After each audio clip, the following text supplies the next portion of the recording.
tout cela aujourd'hui, c'est parce que ces hommes de Dieu-là ont sacrifié de leur temps, ont sacrifié de leur énergie, de leur argent, de leur maison, de leur famille même pour certains, pour qu'on puisse l'être aujourd'hui. Alors merci Seigneur, je rends grâce à Dieu aussi pour le pasteur Serge et sa femme et toute sa famille. Ce sont des personnes extraordinaires. Je rends grâce à Dieu pour le pasteur Luc, sa femme et sa famille. Et nous sommes extrêmement bénis. Nous sommes extrêmement bénis. Et je rends grâce à Dieu aussi pour le pasteur Abou et sa femme, sœur Alice.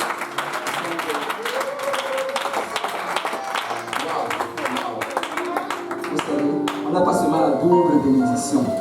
On a la triple, la quadruple portion. Merci Seigneur. Merci Seigneur.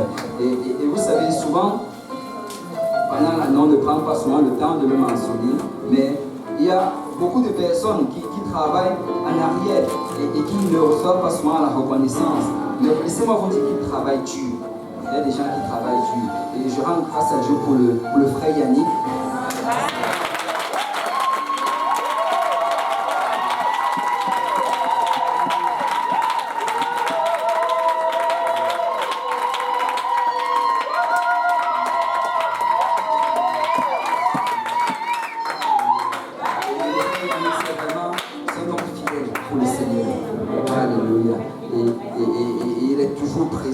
Il est toujours à son poste.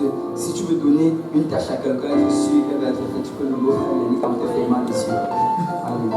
Il est un fidèle serviteur du Seigneur et je remercie le Seigneur pour lui. Et je rends grâce à Dieu pour nos soucis aussi. Le frère Maxime aussi, ils sont toujours là.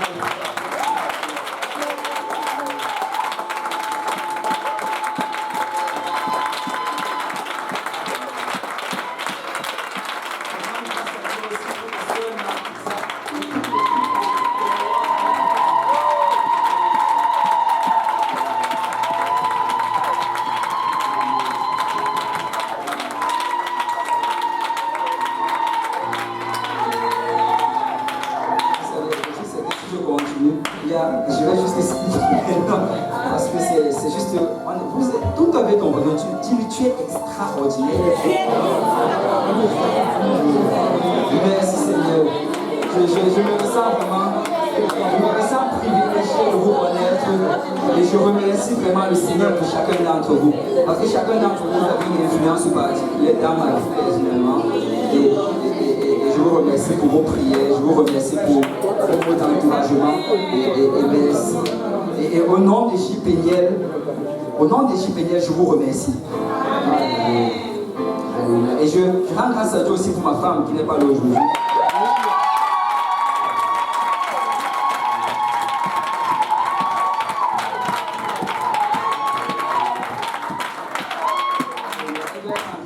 Elle doit être en train de nous regarder en ligne.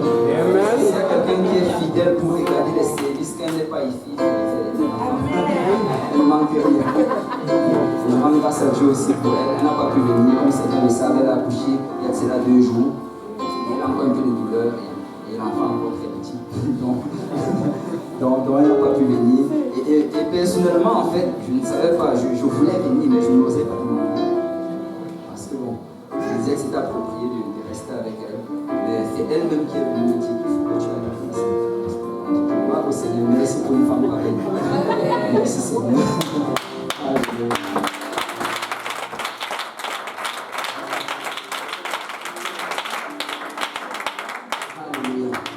Et sans plus tarder, je vais appeler le prédicateur de la soirée, le pasteur Abou. Alléluia.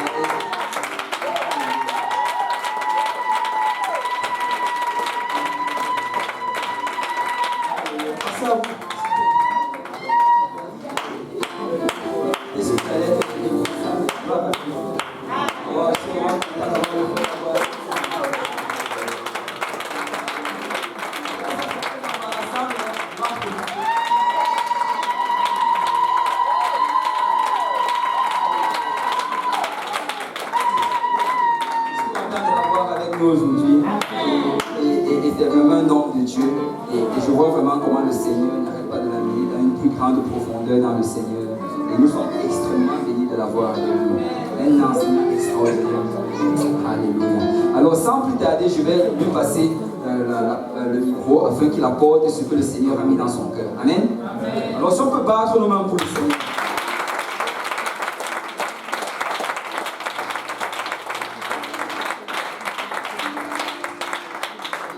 On peut juste continuer à battre les mains pour le Seigneur.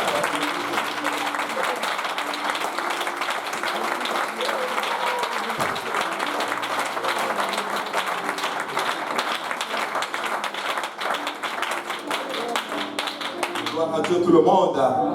Gloire à Dieu tout le monde. Je vous assure, c'est beaucoup d'émotions. Amen. Et je bénis vraiment le Seigneur, je vous assure.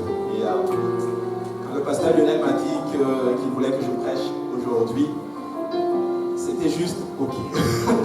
Beaucoup de pression. Mais comme je le dis toujours, c'est un privilège d'annoncer la parole du Seigneur. Amen. Parce que je crois que c'est la parole de Dieu. Et je pense que si vous êtes là aujourd'hui, c'est que le Seigneur connaît votre cœur. Et j'espère et je suis convaincu qu'il va rencontrer votre cœur au lieu même de vos besoins. Et avant toute chose, je tiens à reconnaître aussi, comme le pasteur Lionel l'a fait, et c'est vraiment la bonne direction, mon pasteur, le pasteur Kaosi. Amen. Il n'est pas là aujourd'hui, le pasteur Lionel justement le disait, c'est un homme de Dieu et c'est un homme de vision. Amen. Et je suis content de faire partir justement de l'équipe ministérielle. Et je sais que le Seigneur a de grandes choses pour lui et toute sa famille qui servent le Seigneur avec beaucoup de dévotion. Amen. J'honore aussi mon pasteur, le pasteur Serge. Il n'est pas là aujourd'hui. Que le Seigneur le bénisse abondamment. Le Seigneur l'utilise puissamment dans nos vies. Et je sais que le Seigneur a de grandes choses pour lui aussi. Amen. Et je reconnais aussi le pasteur Luc, qui n'est pas là aujourd'hui. Comme je le disais justement la dernière fois, c'est que quand je suis triste, j'ai juste envie d'appeler le pasteur Luc et de parler un peu avec lui, parce que je sais qu'il va me remonter le moral. Il va me dire, frère, courage, continue dans l'œuvre du Seigneur. Quand vous êtes dans les moments de trouble, appelez quelqu'un qui va toujours vous encourager. Amen. Et le dernier, non le moindre, mon pasteur, le pasteur Lionel.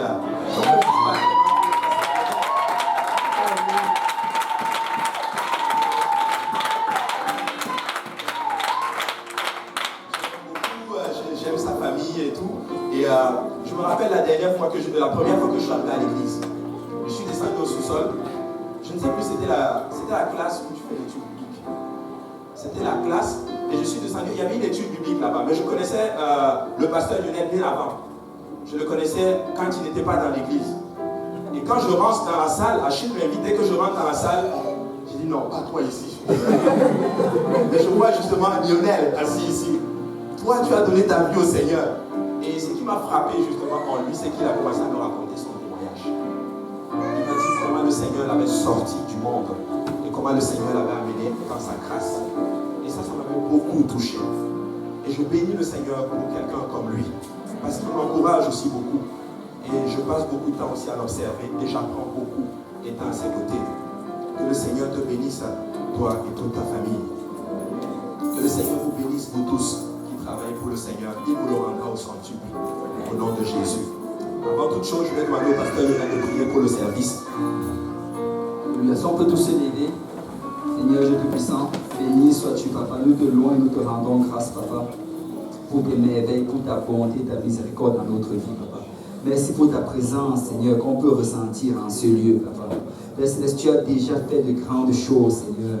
Et nous attendons davantage, Papa, alors que nous continuons dans le service. Seigneur, nous prions, Papa, afin que tu oignes, Seigneur, le prédicateur, le pasteur à vous, Seigneur, afin qu'il apporte, Seigneur, sans crainte ni faveur, Seigneur, ce que tu as mis dans son cœur, Seigneur, pour aujourd'hui. Seigneur, nous prions, Seigneur, pour chacun d'entre nous qui sommes ici, Papa, afin que tu nous rencontres, Seigneur, au lieu de nos besoins, d'abord les besoins spirituels, Papa. Que tu nous touches, Papa, et tu nous amènes à l'endroit, Seigneur, où nous devons être, Seigneur, par rapport à ta parole, Papa.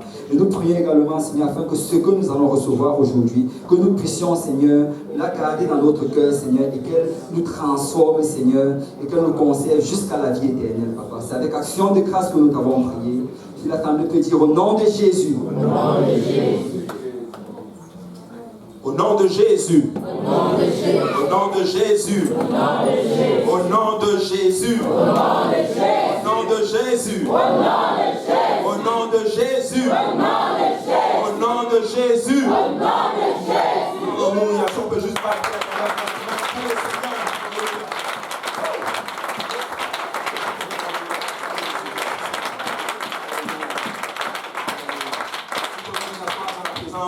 Seigneur. Alléluia. J'ai cherché la face du Seigneur. Et je crois que Dieu a une parole pour quelqu'un aujourd'hui. Et je me suis levé, j'ai commencé à prier, je priais, et il n'y a rien qui arrivait. Et là, je me suis mis devant l'ordinateur, et là, je me suis dit, ok, je vais m'asseoir, je vais quand même commencer à taper quelque chose.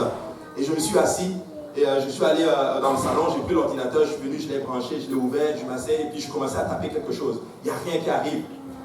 Jusqu'à un moment donné, je tombe sur un passage. Et je ressens que c'est dans cette direction que nous allons aller ce soir. Et j'ai beaucoup pensé en fait à la journée et pourquoi nous sommes là aujourd'hui. Certains disent que c'est le 25 décembre que notre Seigneur Jésus est né. Mais laissez-moi vous dire que Jésus n'est pas né un 25 décembre. Nous utilisons ce moment comme un moment évangélistique. Nous venons dans la maison du Seigneur parce qu'on nous donne congé justement le jour du 25. Et laissez-moi vous dire que peu importe ce que c'est dehors, si on me donne congé, je vais être dans la maison du Seigneur et je vais adorer mon Dieu. Alléluia. Et moi je bénis le Seigneur que vous soyez là aujourd'hui un 25, que vous ne soyez pas en club ou dans un bar quelconque avec quelqu'un que vous ne connaissez même pas. Mais vous avez choisi d'être dans la maison du Seigneur.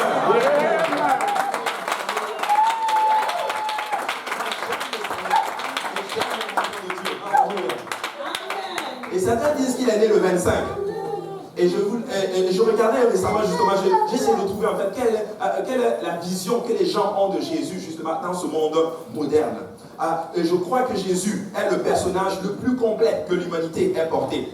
Certains le présentent comme la personnalité la plus prédominante en d'autres termes, ou du moins la personnalité la plus influente que l'humanité ait portée. Et je suis de ceux qui croient que Jésus est le personnage le plus influent. Mahomet est peut-être influent, mais il n'est pas aussi influent que notre Seigneur Jésus-Christ. Parce que Mahomet, à un moment donné, influence les gens d'une façon physique. Mais Jésus, il t'influence physiquement, mais il t'influence aussi spirituellement. En fait, il change ton cœur, amen, et il t'amène dans une dimension que tu ne peux juste pas comprendre. Il te prend, toi qui haïssais les gens, et il t'amène à une dimension où tu peux aimer même ton propre ennemi. Écoutez, j'aime le Seigneur Jésus, parce qu'il influence même ton cœur.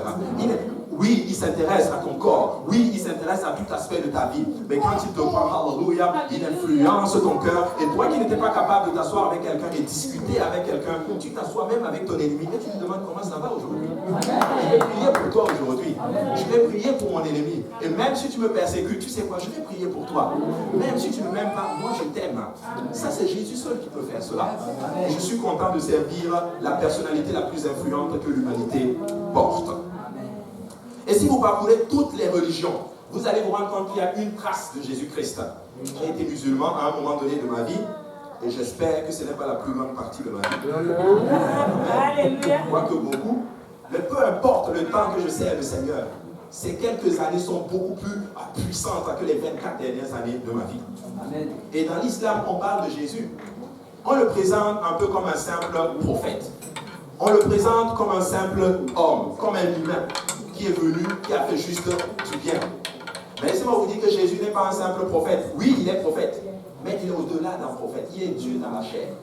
Il est l'Esprit tout-puissant manifesté dans un corps humain.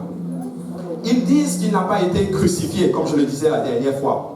Mais la Bible nous enseigne que si Christ n'est pas mort, vaine est notre foi.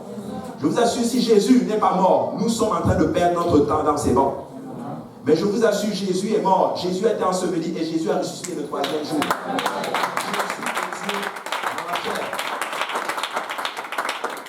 Les bouddhistes aussi parlent de notre Seigneur Jésus. Et je me suis beaucoup intéressé à cela. Je suis allé sur Internet et j'ai essayé de trouver ce que les bouddhistes pensent de notre Seigneur Jésus. Vous allez vous rendre compte qu'il y a des traces dans toutes les religions par rapport à notre Seigneur Jésus. Et regardez ce qu'ils disent. Ils disent: les regards posés sur Jésus lui-même par les bouddhistes diffèrent avec les époques, les pays et les sectes. Si diverses du bouddhisme, mais ils tendent à converger aujourd'hui vers le même sens.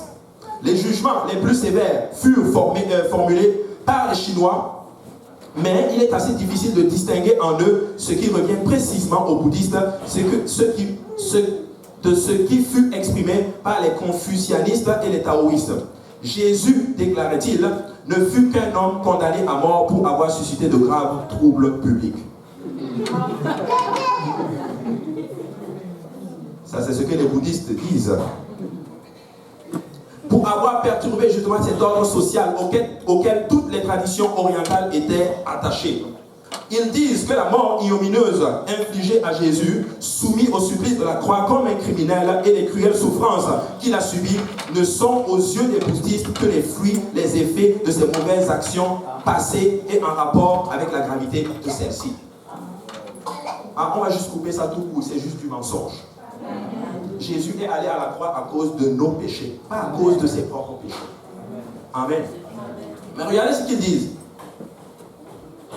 Il dit la théorie bouddhique de la rétribution automatique des actes des vies intérieures a donc conduit certains bouddhistes à penser que Jésus avait commis un meurtre dans une existence précédente. Écoutez, je suis juste triste de voir que certaines personnes pensent d'une façon erronée. Je suis juste triste qu'il y a certaines personnes qui n'ont aucune révélation de qui est notre Seigneur Jésus. Jésus n'a pas été crucifié parce qu'il a fait une faute quelconque. Jésus a donné sa vie pour que vous et moi, nous puissions avoir la vie éternelle. Il est né pour l'unique but de nous sauver et de nous sauver de nos péchés. Pas de nous sauver d'une quelconque situation, pas de nous sauver d'une quelconque pauvreté ou je sais pas moi, ou de troubles dans nos vies, mais il est né pour que nous soyons sauvés, pour que nous puissions aller à la vie éternelle avec lui. Je suis triste de voir qu'il y a des millions de bouddhistes qui pensent ainsi. Je suis triste de voir qu'il y a des gens soi-disant rechercher la vie éternelle, mais pensant d'une façon erronée. C'est triste. Allez voir les statistiques, vous allez vous rendre compte qu'il y a des millions de bouddhiques. Il y a des millions de gens qui servent cette religion. Et leur direction, en tout cas, ce n'est pas la vie éternelle. Chez les hindous, Jésus est aussi présenté comme suit. Aujourd'hui encore, des hindous qui critiquent ou même s'opposent à la religion chrétienne reconnaissent en Jésus un maître, un gourou ou un avatar. Non seulement pour les chrétiens, mais aussi pour eux-mêmes. Ils ne peuvent accepter qu'il soit l'unique, le Dieu suprême. Ils reconnaissent que c'est un maître. Ils reconnaissent qu'il a une connaissance supérieure. Ils reconnaissent qu'il a un niveau supérieur de connaissance. Mais ils n'arrivent pas à reconnaître qu'il est le seul Dieu et le seul Dieu vivant. Mais ils n'ont aucune difficulté à admettre le caractère divin de Jésus. Cela vaut aussi bien pour le peuple que pour l'élite intellectuelle. Et ça m'a beaucoup frappé. Pour l'élite intellectuelle, ils pensent que Jésus est juste un simple maître, un simple gourou. L'élite intellectuelle, c'est les gens qui se disent d'une façon qu'ils ont étudié, ils ont des connaissances, ils sont à un autre niveau en fait que nous, quoi. Mais laissez-moi vous dire que la Bible déclare que l'insensé croit qu'il n'y a point de Dieu. Cela vaut bien aussi bien que l'élite intellectuelle. On a eu l'illustration sur les 2 derniers siècles. Certains tels que Gandhi affirment faire partie de ses disciples. Et le monde contemporain aujourd'hui justement illustre Gandhi comme étant un personnage illuminé. On le place à un niveau quelconque. On le place comme étant une personnalité supérieure. Et Gandhi se réclame être disciple de Jésus. Je veux vous dire une chose, les disciples de Jésus, ils connaissent bien la parole de Jésus-Christ. Ils savent que pour atteindre la vie éternelle, ils doivent se repentir de leurs péchés. Ils doivent être baptisés au nom de Jésus-Christ pour le pardon de leurs péchés. Et ils doivent recevoir son esprit justement pour pouvoir monter lorsque la trompette va sonner. Je ne sais pas pour vous, mais je ne pense pas que Gandhi ait obéi à l'évangile. Je ne pense pas que Gandhi s'est repenti de ses péchés. Je ne pense pas que Gandhi a été baptisé au nom de Jésus-Christ. Écoutez, je veux vous dire une chose. Nous devons être conscients de qui nous suivons. Nous devons savoir qui est Jésus-Christ. Jésus n'est pas un simple gourou, Jésus n'est pas un avatar, Jésus n'est pas un personnage quelconque, mais Jésus est le seul Dieu vivant. Or de Jésus, il n'y a absolument rien. Nous savons qui nous adorons. Je ne suis pas un simple. Je pense aussi, vous n'êtes pas des illuminés, vous n'êtes pas des gens qui ne savent pas ce qu'ils font, vous savez qui vous adorez. Vous n'adorez pas quelqu'un. Jésus a dit ceci justement à la Samaritaine. Vous ne savez pas qui vous adorez parce que le salut vient des Juifs. Amen. Mais nous savons qui nous adorons. Quand vous rentrez dans les Écritures, vous allez vous rendre compte qu'il y avait 3 ethnies. Il y avait les Juifs, il y avait les Samaritains et il y avait les gentils. Les Juifs, c'était ceux-là qui se réclamaient d'une façon physique de la descendance d'Abraham. Les Samaritains, c'était en fait des Juifs qui s'étaient unis à des gentils pendant la période babylonienne. C'est ceux qu'on appelait les Samaritains. Et ils habitaient un peu le nord de Jérusalem. Et les gentils, c'est nous autres. Les non-juifs. Amen. Amen. Mais laissez-moi vous dire une chose. Nous savons qui nous adorons. Amen. Nous connaissons Jésus. Amen. Oui, le salut vient des Juifs. Mais laissez-moi vous dire que la connaissance a été révélée aux païens. Et les païens arrivent à un niveau que les païens ont plus de connaissances que les Juifs. Et vous savez quoi? Ce n'est pas parce que nous avons fait quelque chose de parfait qui nous donne ceci. Mais c'est parce qu'à un moment donné, il y a eu des gens qui ont eu la grâce de connaître la vérité, mais qui l'ont complètement rejetée. Il s'est tourné vers un peuple qui était hors de son plan, et il l'a inclus dans son plan. Je suis là pour dire à quelqu'un aujourd'hui, si tu connais la vérité de Jésus-Christ et que tu la négliges, tu sais ce qu'il va faire? Il va juste se retourner vers la personne que tu persécutes, il va lui donner l'évangile, la personne va accepter l'évangile, et la personne va venir dans la maison du Seigneur, et le plan merveilleux qu'il avait pour toi va être juste déposé sur la personne, et c'est cette personne qui va être le détenteur de l'arche. Nous sommes détenteurs et dépositaires du message que les Juifs étaient censés porter. Nous sommes bénis, l'Église. Nous sommes vraiment bénis. Ainsi, les hindous ne savent pas qui est Jésus.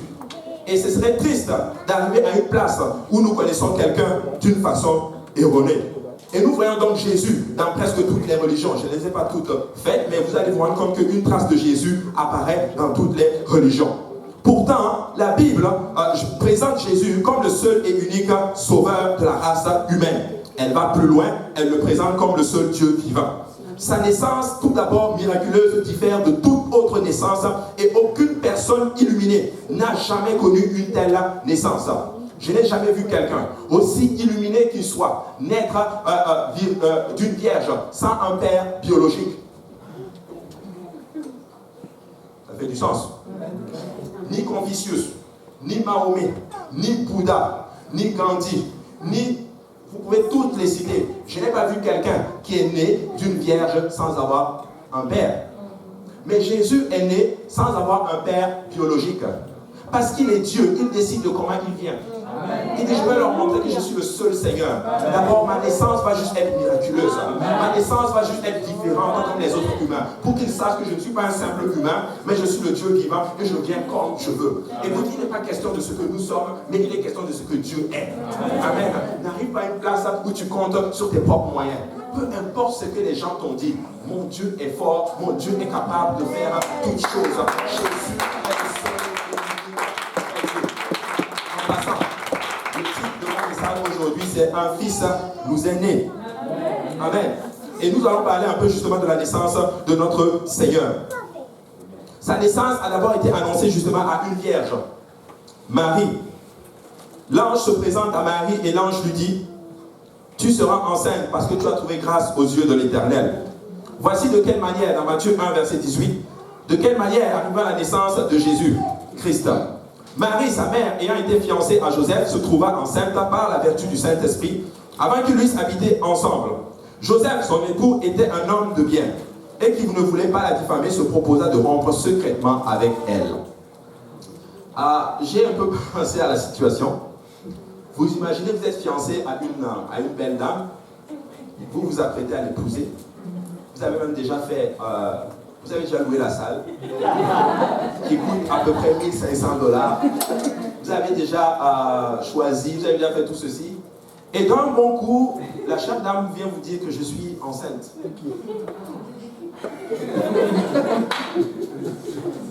Ok. Je pense que votre réaction en tant qu'homme, ce serait peut-être de dire maman, alléluia, le Seigneur. Tu sais quoi, je ne vais même pas aller voir le pasteur. On va juste couper ça maintenant. Et moi, je change d'église. Je change de pays complètement. Je vais en Australie et j'appelle le pasteur quand j'arrive en Australie. Et tu fais comme si tu ne m'as jamais connu. Et moi aussi, je fais comme si je ne t'ai jamais connu. C'est ce que Joseph avait proposé de faire. Et je pense que si Joseph était de notre temps, je pense que c'est ce qu'il aurait fait. Il aurait fui. Il serait parti loin. Il aurait dit, oublie ça. je ne m'engage pas dans une telle relation. Vous savez, la marche avec le Seigneur est une marche assez extraordinaire. Ce n'est pas la voie la plus facile, mais c'est la meilleure des voies. C'est une voie qui vient se faire avec beaucoup de persécutions et beaucoup de sacrifices. Mais vous savez quoi? J'ai choisi de vivre pour Jésus. Peu importe ce que ça implique, je vais vivre pour lui. Il se propose de rendre secrètement. Et comme il pensait, en pensée, voici un ange du Seigneur lui apparut en songe et dit: Joseph, fils de David, ne crains pas de prendre avec toi Marie, ta femme, car l'enfant qu'elle a conçu vient du Saint-Esprit. Je vais le relire encore une fois. Je ne sais pas si vous saisissez quelque chose dans ce verset. Il dit: ne crains pas de prendre Marie, ta femme, parce que ce qui est dans son sein vient du Saint-Esprit. Ce qui est dans son sein est l'agneau sacrificiel qui va ôter le péché de toute l'humanité. Et la femme que tu veux prendre a trouvé la grâce parce que son sein a été trouvé digne de porter l'agneau sacrificiel de Dieu. Vous savez quoi? Je regardais une prédication récemment. La Bible enseigne que Joseph et Marie, lorsqu'ils étaient en train d'aller présenter Jésus dans le temple, ils n'avaient même pas de quoi offrir un sacrifice à Dieu. Ils venaient avec des tourterelles. Parce que la Bible enseigne que si tu n'as pas les moyens de donner un agneau, tu peux prendre des tourterelles et les donner en sacrifice. Mais regardez quelque chose qui est assez pertinent. Comment une famille aussi pauvre, vous n'avez même pas les moyens de donner un sacrifice à Dieu, mais elle portait dans ses bras l'agneau de Dieu. Dans ses mains, elle avait le plus cher. Elle avait le cadeau le plus cher. Elle avait le sacrifice qui allait enlever la colère de Dieu sur chacun de nous. Vous savez quoi? Ça vaut la peine de servir Dieu. Peu importe mes conditions. Mais vous savez quoi? Dans mon sein, Dieu a mis quelque chose d'assez précieux. Dieu a mis l'évangile. Peut-être que je n'ai pas les moyens, mais vous savez quoi? J'ai quelque chose qui peut changer ta destination vers l'enfer. Je dis toujours que je suis détenteur et dépositaire d'un message, et le plus beau message que l'humanité porte. Il y a beaucoup de gens justement qui connaissent l'évangile, mais il y a des gens autour de vous qui n'ont pas cette chance d'entendre l'évangile. Vous savez quoi? Dans votre sein, il y a des âmes et des âmes et des âmes et des âmes. Dans ton sein, il y a des prédicateurs. Dans ton sein, il y a des évangélistes. Dans ton sein, il y a des âmes qui ne te juste pas.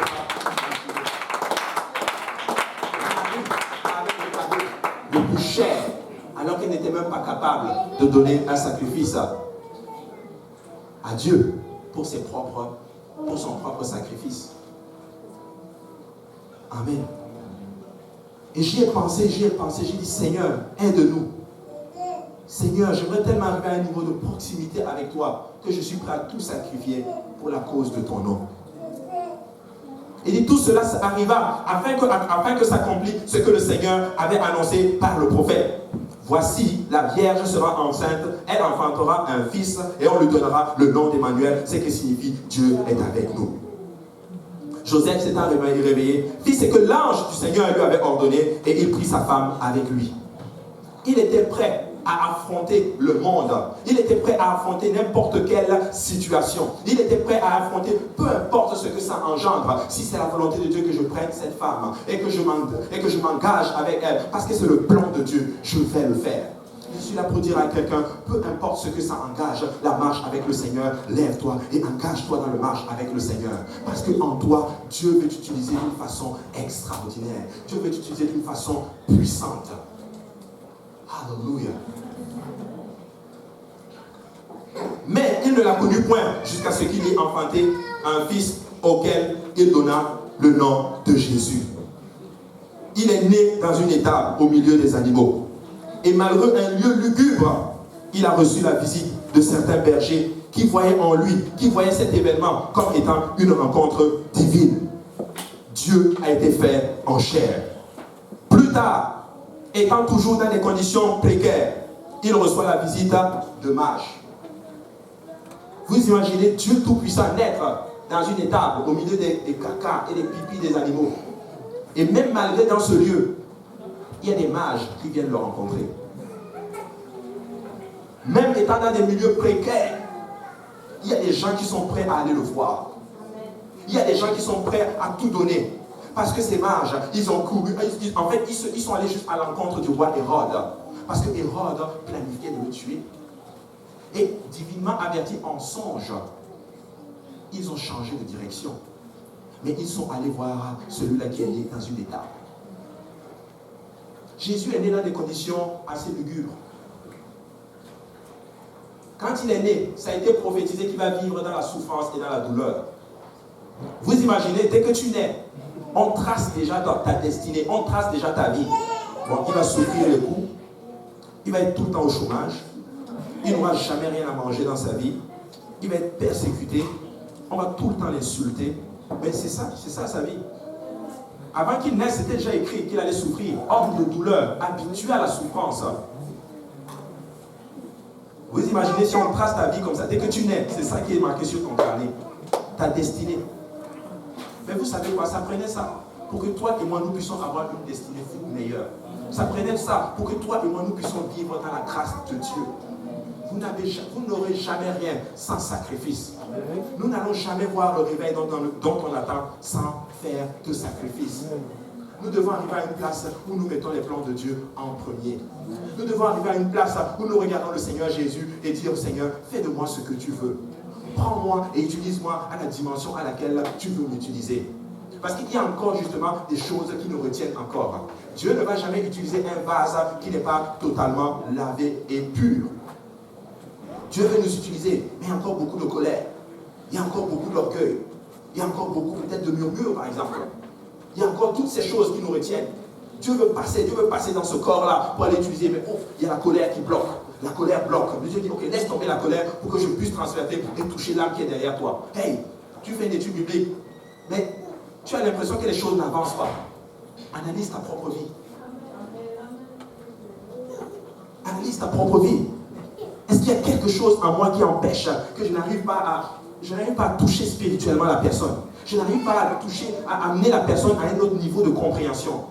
Nous devons arriver à une place où nous nous analysons personnellement. Personnellement, il est né dans une étape et sa vie était tracée. Et à ce moment-là, plutôt, il reçoit la visite de mages venant de l'est de Jérusalem. Et cela pour honorer celui qui est né, c'est-à-dire le roi des Juifs. Et j'ai envie de dire la naissance de mon roi, la naissance de mon sauveur. Et à ce moment-là, l'espoir renaît. À ce moment-là, le salut renaît. À ce moment-là, la restauration renaît.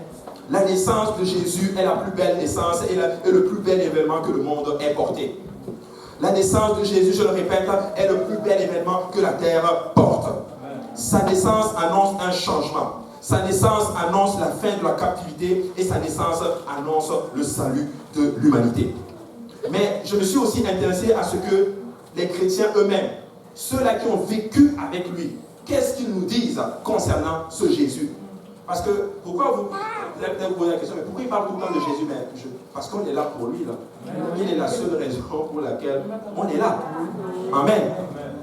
Mais avant d'aller étudier les autres, nous allons lire un passage dans Apocalypse, chapitre 4, à partir du verset 6. Et vous allez comprendre dans quelle dimension j'aimerais vous amener ce soir.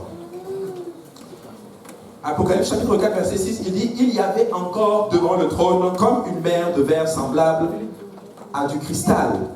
Au milieu du trône et autour du trône, il y a 4 êtres vivants remplis Dieu devant et derrière. Le premier être vivant est semblable à un lion. Le second être vivant est semblable à un veau.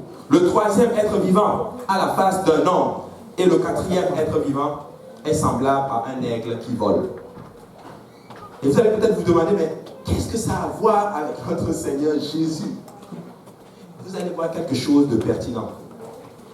Parce que quand nous rentrons dans les Écritures, vous allez vous rendre compte que Matthieu, il présente d'une façon extraordinaire notre Seigneur Jésus. Il le présente en fait aux Juifs. Il le présente comme étant le lion concurrent de la tribu de Juda. Il le présente comme un roi qui a de l'autorité et de la puissance. Et son évangile, en d'autres termes, représente, si je peux vous dire, le lion. C'est la face de lion. Pourquoi je dis ceci? Parce que quand vous rentrez dans l'Ancien Testament, il y avait 12 tribus. Et les tribus étaient subdivisées en 4 parties. Et il y avait 3 tribus dont l'effigie avait, dont leur bannière était un lion. Il y en avait 3 autres dont la bannière était un bœuf. Il y en avait 3 autres dont la bannière était un aigle. Et il y en avait 3 autres dont la bannière était aussi un être humain. En d'autres termes, notre Seigneur Jésus a la face de lion. Il est le lion concurrent de la tribu de Juda. Je suis là pour dire qu'il a de l'autorité. Il a de l'autorité sur toute domination. Il a de l'autorité sur toute chose qui t'empêche d'avancer en lui. Colossiens 2,13 dit ceci. Vous qui étiez morts par vos offenses et par l'incirconcision de votre chair, il vous a rendu la vie avec lui en nous faisant grâce pour toutes nos offenses. Il a effacé l'acte dont les ordonnances nous condamnaient et qui subsistait contre nous, et il l'a détruit en la clouant à la croix. Et j'aime beaucoup le verset 15.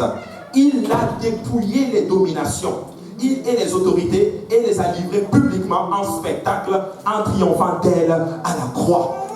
Il les a dépouillées parce qu'il avait de l'autorité. Il les a dépouillés parce qu'il était un roi. Il a l'autorité sur toute domination. Il a de l'autorité sur n'importe quelle autorité sur ta vie. Et si tu es là aujourd'hui et qu'il y a n'importe quelle domination dans ta vie, Jésus-Christ a la domination justement sur ces dominations-là dans ta vie. Jésus-Christ a l'autorité sur la sorcellerie, par exemple. Jésus-Christ a l'autorité sur la colère, par exemple. Jésus-Christ a l'autorité sur toute situation qui pourrait t'empêcher d'avancer pleinement dans ta volonté. Et il y a beaucoup de gens justement qui sont pris dans certains liens ancestraux, par exemple, dans certains liens de l'orgueil, par exemple, dans certains liens, par exemple, de la sorcellerie, par exemple. Mais laissez-moi vous dire que mon Dieu a la face de lion. Mon Dieu est le lion concurrent de la tribu de Juda. Mon Dieu est un roi. Et mon Dieu n'est pas un roi d'un quelconque territoire ou d'une quelconque tribu, par exemple. Mais mon Dieu est le lion conquérant de la tribu de Juda. Et vous savez quoi? Juda, c'est la louange. Amen. Je vais faire un enseignement sur la louange. Amen. Bon, vous allez trouver la réponse. Quelle est la tribu qui c'est quelle est la première tribu qui s'est souvient à David? C'est Juda. C'est la première tribu qui s'est souvient à David. Et si Juda c'est la louange, c'est juste pour dire que si tu arrives à un moment donné et que tu domines la louange dans ta vie, toutes les autres tribus de ta vie vont venir se soumettre à toi.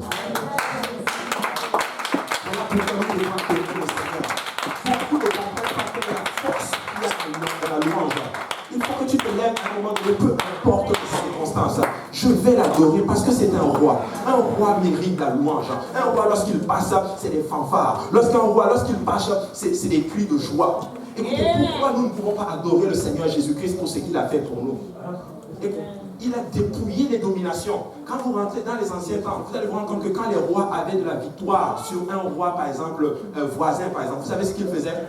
On le trimballait, le roi vaincu, par toute la ville.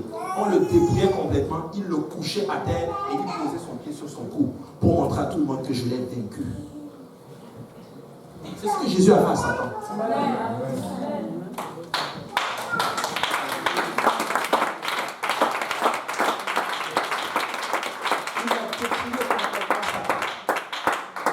Vous savez pourquoi il a dépouillé? Parce que c'est un voleur. Il t'a volé ta joie. Il t'a volé ta relation avec Dieu.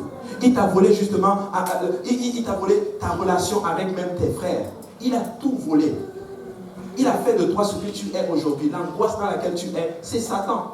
Mais tu sais ce que la Bible déclare? Il a effacé l'acte qui te condamnait. Il l'a effacé. Vous savez pourquoi il l'a effacé? Parce qu'il était un roi. Il a de l'autorité. Et je suis content de servir quelqu'un qui a de l'autorité. Je ne sers pas quelqu'un qui est un subalterne. Je ne sers pas quelqu'un qui est en bas et qui est en train de supplier quelqu'un d'autre. Mais je sers celui-là qui a la domination sur toute chose. Jésus a la domination sur n'importe quelle situation de domination. Il a l'autorité sur n'importe quelle maladie. Il a l'autorité sur n'importe quelle situation de déstabilisation dans ton mariage. Écoutez, j'ai vu des mariages restaurés par la puissance de Jésus. Permettez-moi de vous faire un témoignage. Récemment, j'ai un collègue de travail. C'est déjà dit. Récemment, j'ai quelqu'un qui est venu me voir. Et c'est bizarre, ces derniers temps, c'est des situations comme ça que je rencontre.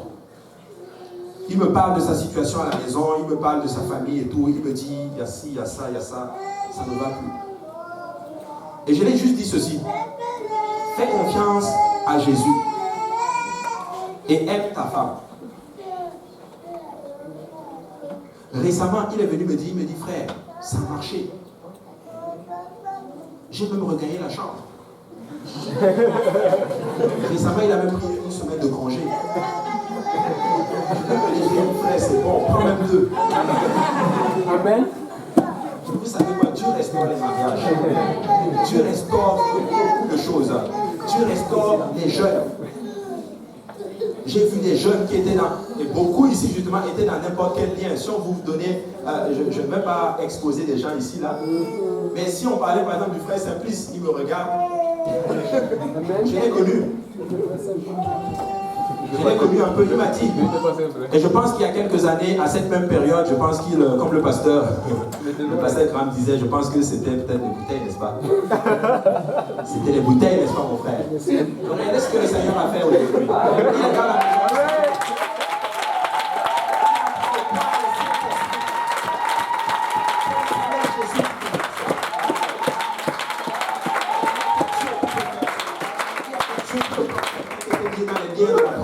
Dans les liens de l'alcoolisme, dans les liens de la fornication par exemple, et il t'établit dans ta maison et tu deviens un prédicateur de la parole du Seigneur. Tu deviens quelqu'un de puissant du Seigneur.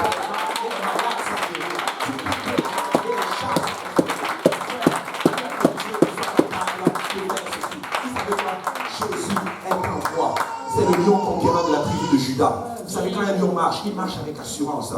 Quand le lion se déplace dans quand il se déplace dans la jungle, les autres animaux, ils font juste la révérence. Satan est connu comme il est comme un lion qui cherche à dévorer. Mais la Bible déclare que Jésus est le lion de la tribu de Judas. C'est un lion conquérant. Et quand il marche, il cherche quelque chose à conquérir. Vous savez quoi? Quand un lion attrape sa proie, il la mord à un niveau, il l'asphyxie complètement, il la tient jusqu'à ce que la proie, à un moment donné, ne puisse plus respirer. Voilà ce que ça donne lorsque tu loues Dieu. Tu es juste en train de relâcher dans ta bataille la tribu. Le lion conquérant, c'est la tribu de Judas. Et lui, c'est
le lion est en train de chercher une proie en ce moment.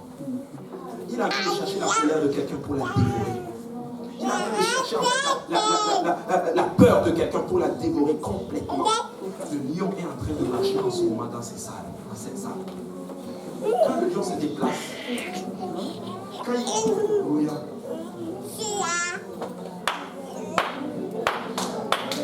Il est le lion de la tribu de Judas. Il est le lion de la tribu de Judas. Il est le lion de la tribu de Judas. Il est le lion de la tribu de Judas. Il cherche une proie. Il cherche une proie qui déstabilise ses enfants. Il cherche une proie qui déstabilise ses enfants. Il cherche une proie qui veut déstabiliser son église. Il cherche une proie qui veut t'amener hors de sa volonté. Il va la dévorer, alléluia. Il va la saisir, alléluia. lion de la tribu de Juda.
Prends le contrôle de la vie de ta famille.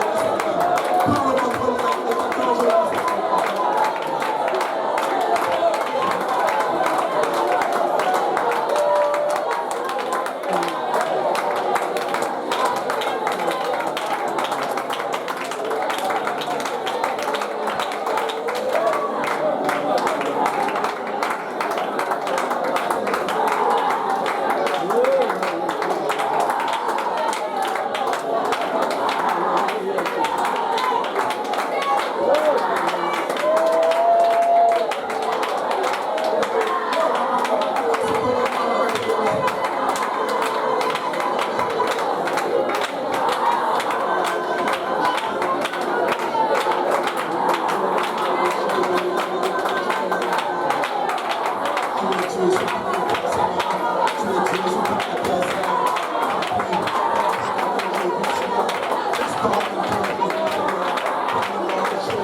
nom de Jésus, je viens contre les plans de l'ennemi dans le nom de Jésus. L'église de Dieu est vivante. L'église de Dieu est puissante. Alléluia. Je viens contre les plans de Satan maintenant. Au nom de Jésus, je les renverse par l'autorité du nom de Jésus. Je les renverse par l'autorité du nom de Jésus. Restaure ces jeunes, Seigneur. Utilise-les pour la gloire de ton nom, Seigneur. Alléluia.